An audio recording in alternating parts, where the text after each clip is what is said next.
Oh, also, going back to the fucking psychopaths on this last school shooting and wokeness, breaking, Colt Gray shot up his school over a lack of trans acceptance, according to CNN. He was part of the LGBTQ community. Now watch this story disappear. Far-right influencers are falsely attributing Colt Gray, the Georgia shooter, as being a trans activist.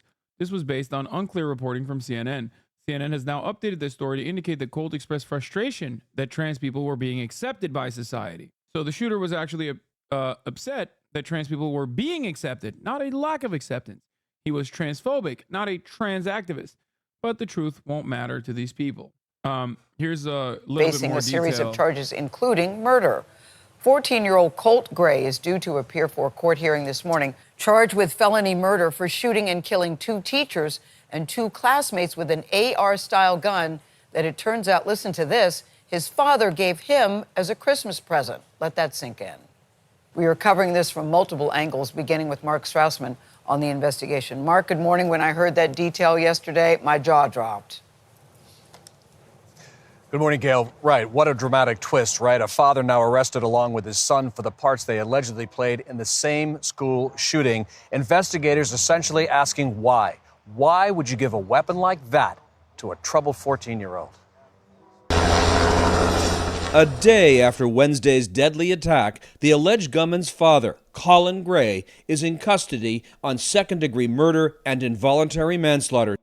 The answer is the exact same reason as to why the cops interviewed the dad and just kind of let it ride and didn't investigate any further. It's because the culture around gun ownership in this country is completely busted. I mean, the dude named his son after a gun, bro. Come on. Charges. These charges stem from Mr. Gray knowingly allowing his son to possess a weapon. CBS News has learned investigators believe the AR-style rifle used in the Apalachee High School shooting, the one that appears in this video, was bought by the suspect's father as a gift for his son in December last year. Just months after both assured deputies the suspect had made no online threats about a school shooting. I've been sick since I heard the call yesterday morning. Janice Mangum is the sheriff of neighboring Jackson County. Her department talked to the suspect and his father in May 2023 after the FBI passed on an anonymous tip about threats against a middle school posted on the social media platform Discord. According to the incident report, the threats were posted by an account set up with an email address linked to the teen, and its username referred to the 2012 Sandy Hook gunman.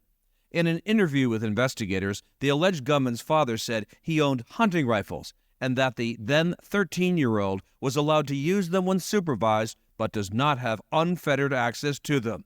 The suspect told the officer he hadn't used Discord in months and denied making any threats. "I got to take you at your word, and I hope you're being honest with me," the officer said, adding, "I'm not saying you're lying, but it's a serious thing," the teen responded. "It's not unusual for people to lie to the police," the deputy said. The suspect's dad responded, "He's familiar, and I am too."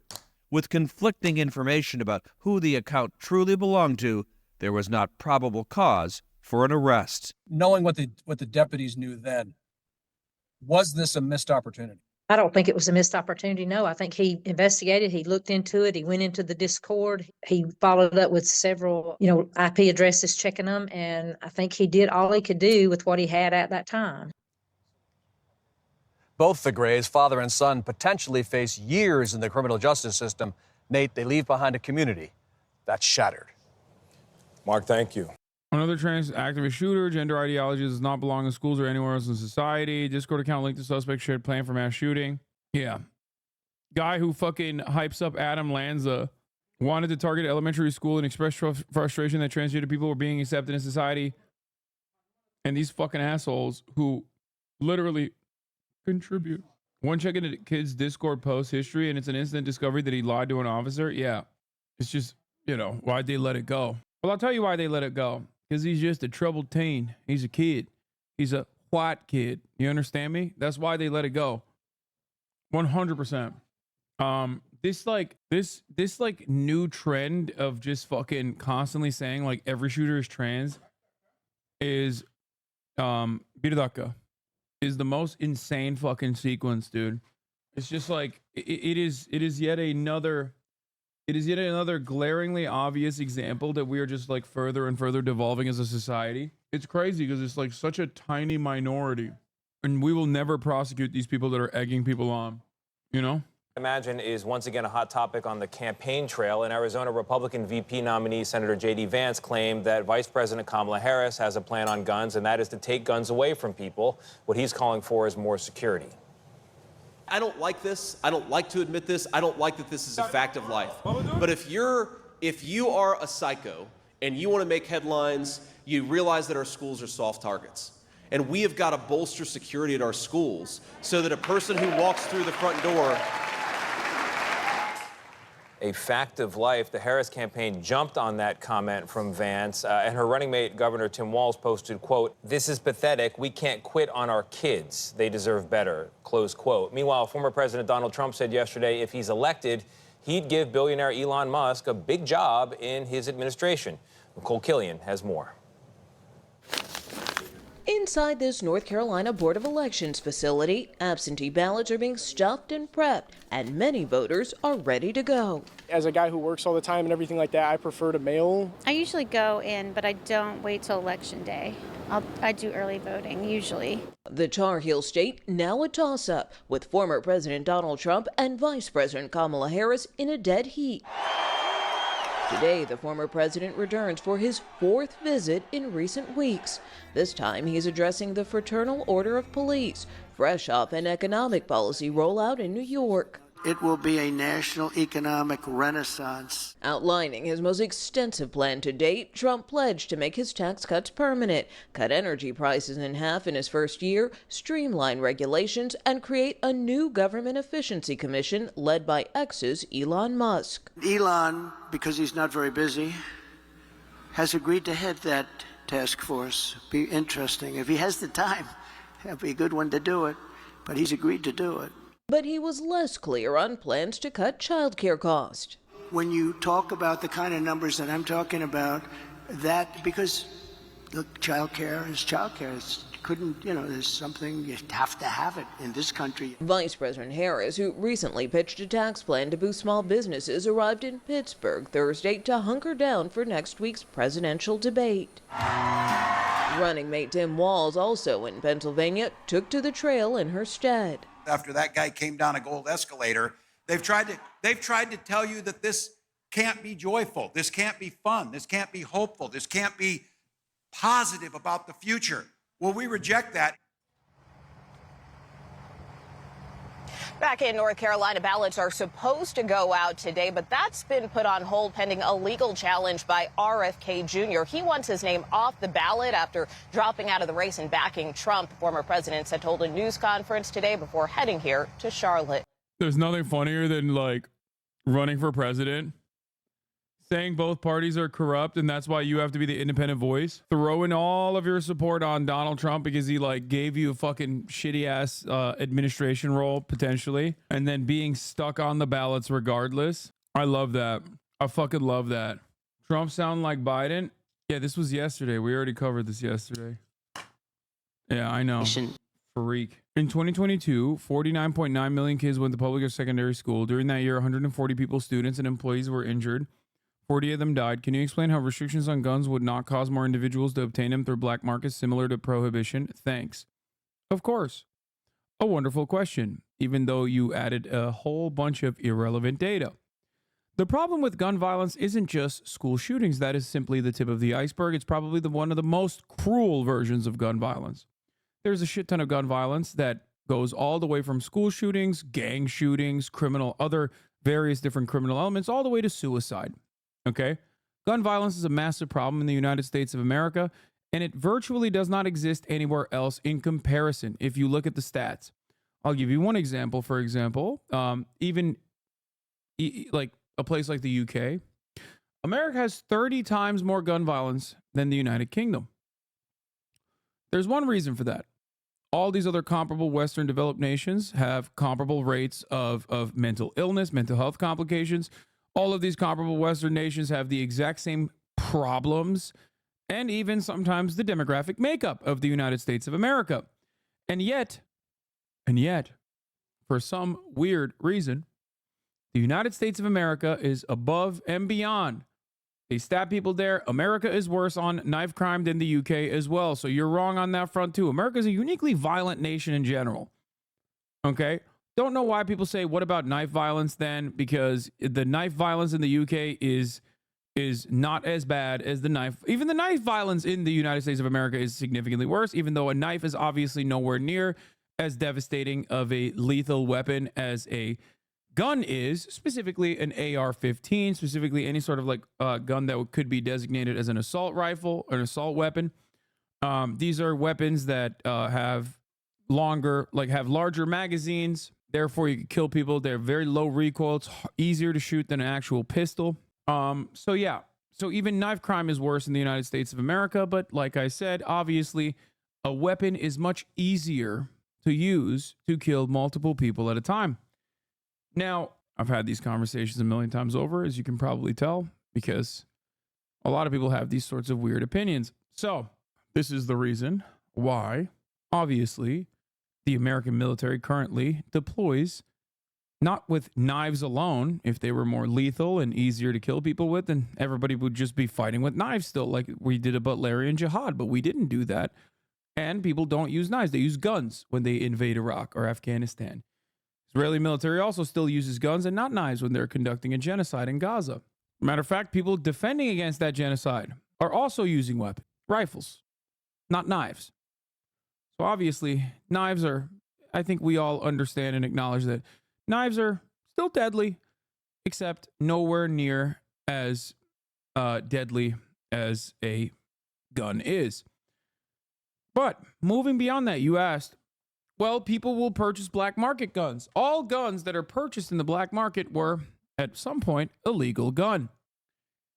I don't know if you knew this or not, but in the United States of America, we have more guns in circulation than we have people, right? And the problem here isn't to like magically make gun violence perish. It's damn near impossible for that to happen. Still even happens in places where there are no guns. Look at Japan, after all. There was a high-profile political assassination made by a dude who created a doohickey in his fucking bathtub. All right? So if there's a will, there's a way. Problem with guns is, and a chatter correctly pointed this out, guns are a force multiplier, and there's a lot of guns out there, so our goal should be, as a civilized, developed society, to try to restrict the amount of guns that are in circulation, try to make it, through policies such as gun buybacks, for example, make it so that people who have guns and want to give it away for some monetary gain will do so, and also make it far, far more difficult to purchase new weapons, new firearms. So the idea that like, well, criminals will always find a way, they'll go to the black market, that's not necessarily a good argument. One, because, you know, these guns that would be sold in the black market would still be, at a certain point, legal guns that were in circulation. And secondly, the entire purpose is to make it as hard as possible. So yes, I am not saying that, I'm not simply stating that like once you make guns really hard to get, that no one will be able to acquire them. I'm not saying that at all. What I'm simply stating is that the goal should be to make it as difficult as possible. Like security theater, you know? You put a camera around your house. That doesn't really matter at the end of the day. That's not going to stop a criminal. It's making it harder for a criminal to do crimes in your house because they're like, well, that's one hurdle that I need to overcome. So you got to be really invested. Okay? So the point is to make it as difficult as possible to purchase weapons so that it's only the people who are really invested. And there's multiple points where you can stop this process before it turns into a mass shooting. Does that make sense for you, or should I spell it out a little bit further for you? There has never been in the history of law where someone has said, why have drunk driving rules? People are going to get drunk and drive anyway. It's legal to drive and it's legal to drink. Why can't you do both? The entire purpose is to at least make it as difficult as possible. Know that it's like illegal. Make it harder. Try to stop people from doing this thing and enforce the law to the best of your ability. It's not going to actually stop all drunk driving dead in its tracks, but it's certainly going to curb it back, you know? Irony is, of course, people did question the drunk driving thing. I'm lying. They did actually get very mad about it.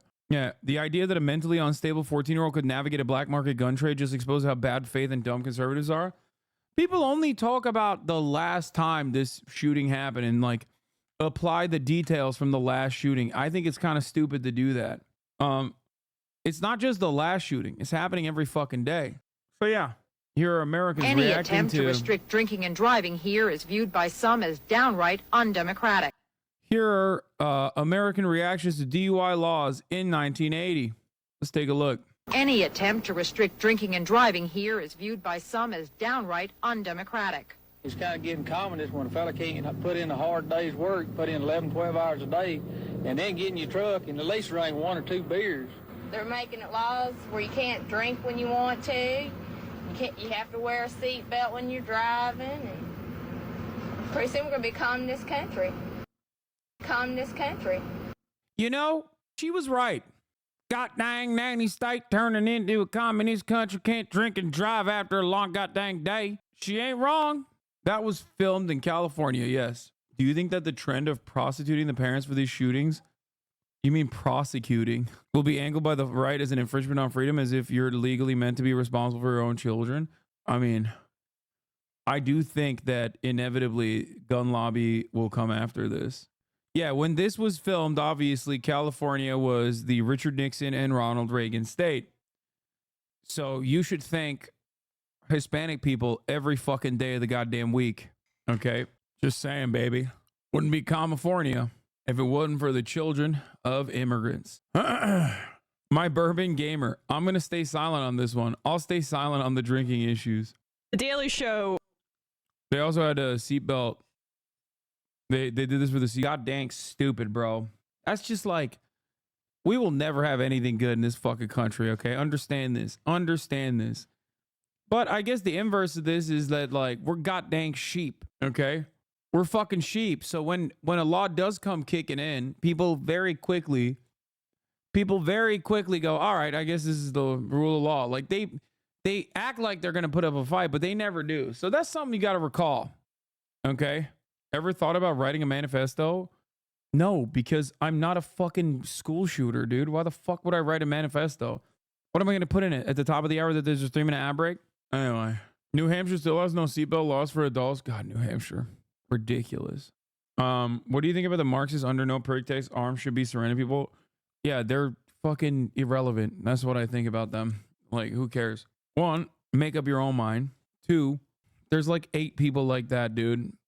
They constitute 0 fucking political momentum in this country. Like, most people look at them and go, you're a freak, and then they move on. I think they're simply misguided in general. Did you know that there are anti-seatbelt radfems? I mean, if there's an opinion in America that's like, if there is legislation that's like good for people, there will always be naysayers against that legislation, and they will also hit it from every avenue of attack, including fucking rad lib perspectives potentially. That's not shocking to me at all. All right, let's move on.